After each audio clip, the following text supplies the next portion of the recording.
I'm from Germany. I'm 23 years old and traveling New Zealand. What's the best part of Vanlife for you? The easiness of it, I would say. You don't need a lot to be happy, and basically van life is showing me that every day that you can be happy with like less stuff than you used to. What would you say to someone afraid to start traveling? I think that everything happens for a reason, that everything happens and it's supposed to happen this way. And to trust in that is really hard. And when you first start traveling, you kind of might get lost in that feeling because it's really hard to trust it. But trust it, it's gonna be okay.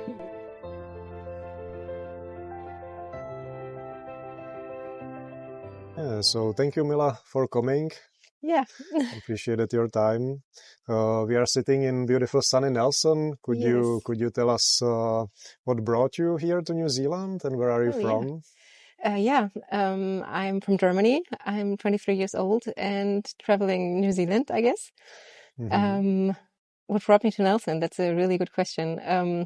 I wasn't planning on coming here at all, to be honest. But I was looking for a job and the dentist that I'm working for right now, she basically found me and brought me here, I guess. Can you tell us when did you first start feel some desire to leave home and explore the world? Yes, that was pretty early. When I was 16, becoming 17, I spent 1 year in the United States as an exchange student. And that was basically my first time leaving home in this way. Like I did travel, but with my parents or with my grandparents, not alone like this. And I would say it was mostly my half-brother that brought me to do this because he did that many years before I did that. And my father was supporting it a lot. So we talked about it when we were pretty little. And yeah, that's how the idea came up. And then our father supported it and helped us to get it figured out. And yeah. Can you tell us some difference between your idea of New Zealand before you arrived and when you arrived? I didn't really have an idea of New Zealand, to be honest. I didn't prepare for anything. I just let it happen. I was pretty open about all of it. So was something what surprised you here? What was very different from what you know from Germany or from where you were before? Definitely the trees, they surprised me. Because here, when you look at the forest, it's oftentimes with palm trees and like they are mixed, and we don't have that much in Germany. So that surprised me. You spent 1 year in the United States. What that year gave you? Oh, yeah. Many experiences, actually. It was my first time being alone in another country. I did have a host family where I was staying with, so I was never really on my own like I am right now here in New Zealand. But the host family situation for me in the United States was a little challenging. So I switched my host family a couple of times. Stayed in the same school though. So I had the same friends during the whole year, which was really, really great. I made really good friends in the United States, had many first experiences, and my English got a lot better. So, yeah. So was something what you can say that changed you, or can you in general say that that year changed you in some ways? Yeah, definitely. The whole year changed. It helped me grow in many ways. Yeah. Yeah. Confidence-wise, basically my whole character developed in the United States in some way. How did you overcome the loneliness when you were there 1 year without your friends and family? I wasn't lonely, like not at all, because I had friends in the United States, other exchange student. Even when I switched my host families and times were really difficult, I always had the support of the other exchange students, so I was never lonely at all. Yeah. Were you in touch with your family very often, or? My sister was also in the United States as an exchange student, but somewhere else. So we were definitely in contact. Yeah. every couple of days at least. Yeah. Where were you in United States? In Arkansas. It's basically the state next to Texas, in a really, really small town. Yeah.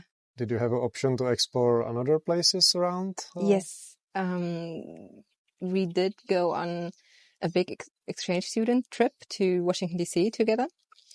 I think it was a week where we stayed with a big group of exchange students. That was really fun. A lot of experiences happened during that time. Then I also had the opportunity to go with one of my exchange students' friends, her host family. They took us for a weekend to New Orleans. That was really nice too. And before the exchange year started, my sister and I went to New York for a weekend. So, yeah. Can you tell us a little bit more about your impression with New York? Oh, yeah. My impression of New York, it was really, really hot during the time we were there. And we basically drove around in a tourist bus with many other exchange students, I guess, that were also starting the exchange year. And the air was really, really smelly. Yeah, it was really bad. A lot of smoke, a lot of bad, thick air, I would say. Yeah. That was not too nice, but yeah. Did you have some scary experience in the United States? Yeah, I did have scary experiences in the United States. Yeah, generally, I would say in the United States, it's pretty common that when you're out at night or driving around at night and your window is open from the car, people will yell after you, kind of, or whistle or make noises, which is really, really scary. And in Washington, D.C., when I was with some of the other exchange students, and we were outside, also at night sometimes, or in the evening, there were pretty scary people around. So yeah, that was new to me because I wasn't used to it. I am in Germany. I lived in a small village, so yeah, there was a difference. You live here in New Zealand in your van all of the time, and I know that you love one lifestyle. What draws you to this lifestyle? The easiness of it, I would say. It's you don't need a lot to be happy, and basically, van life is showing me that every day that you can be happy with like less stuff than you used to, kind of. You're really close to nature, which is also really, really nice. You have a lot of time where it's just you and nothing else. It's calm and it's peaceful. A lot of time to reflect on things. And I think when you're not in a van, but in an apartment, yeah, you oftentimes get lost in your phone or just in the room, kind of, and you forget what's around you. And van life doesn't really allow you to do that. Yeah. Was there also some kind of practical reason, like for that it's easier to save money for accommodation? Yeah. In the beginning, definitely. Yeah, definitely. When I came to New Zealand, I was not even too sure that I wanted to live in a van. But money-wise, I didn't really have another choice. And now I really, really like living this way. Yeah. And was there something that was very uncomfortable for you? When the temperatures are dropping, then it's uncomfortable.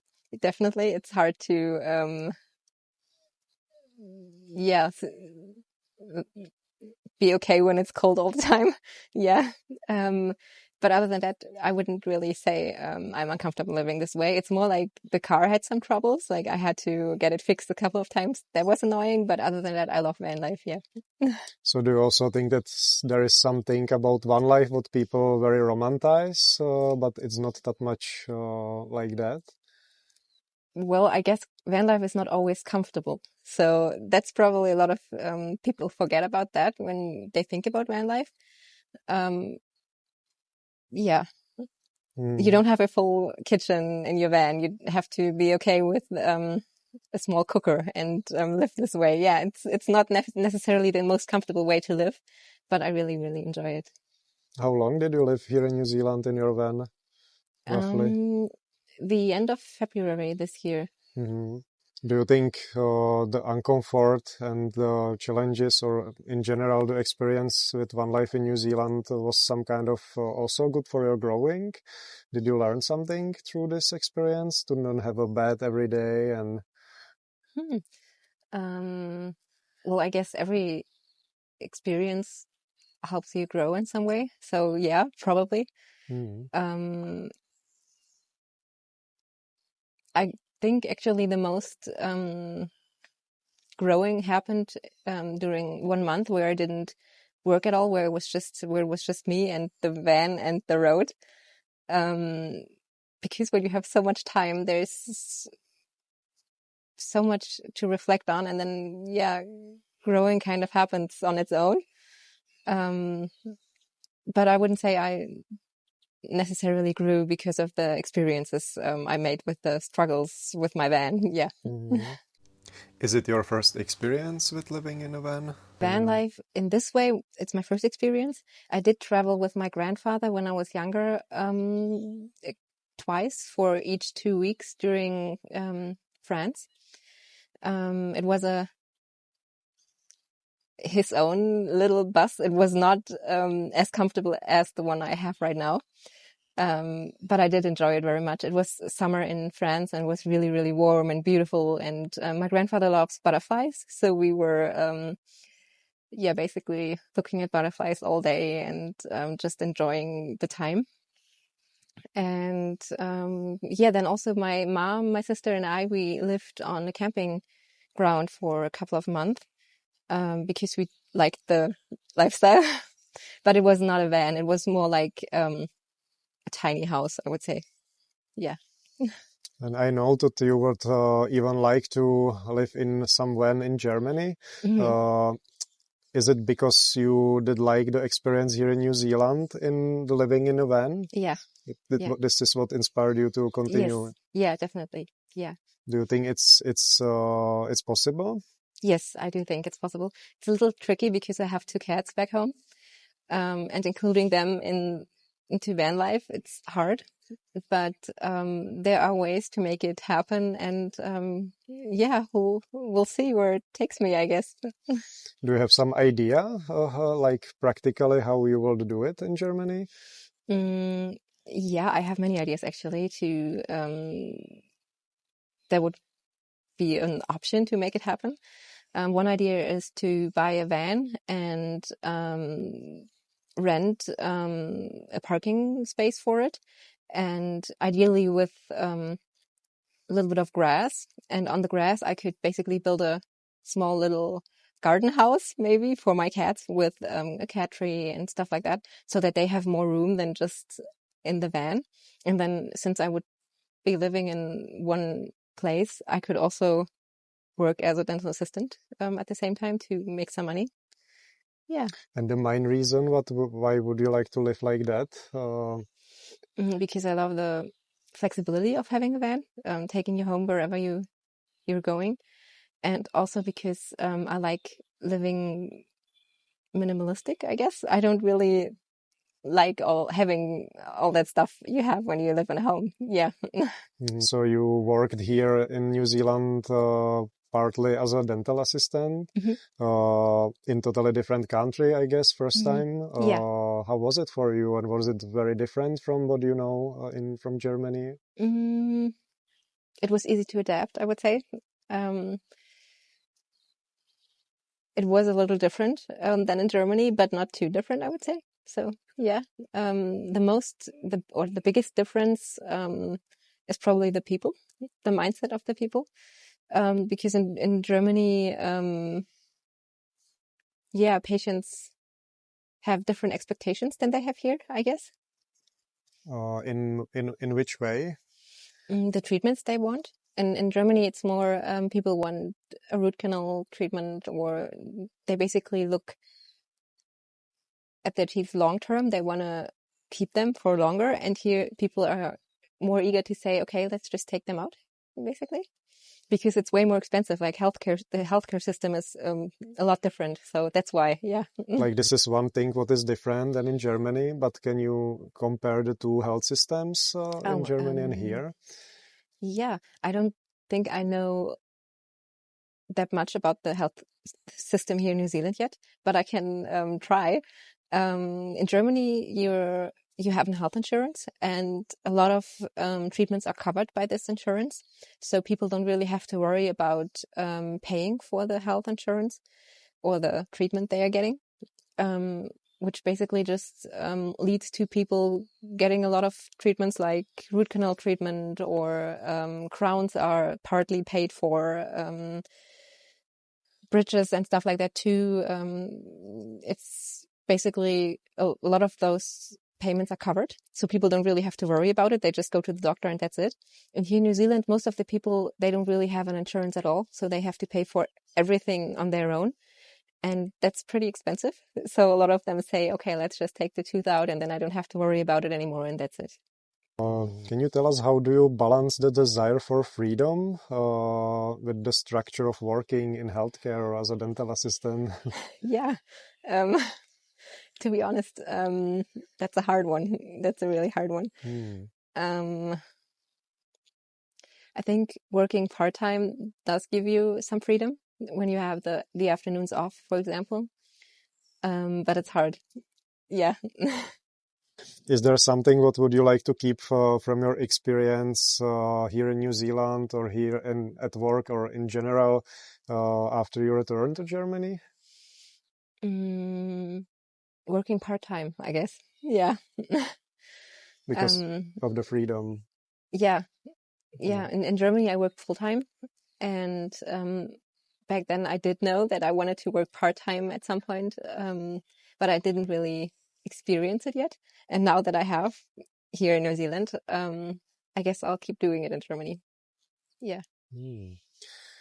What does real freedom mean to you?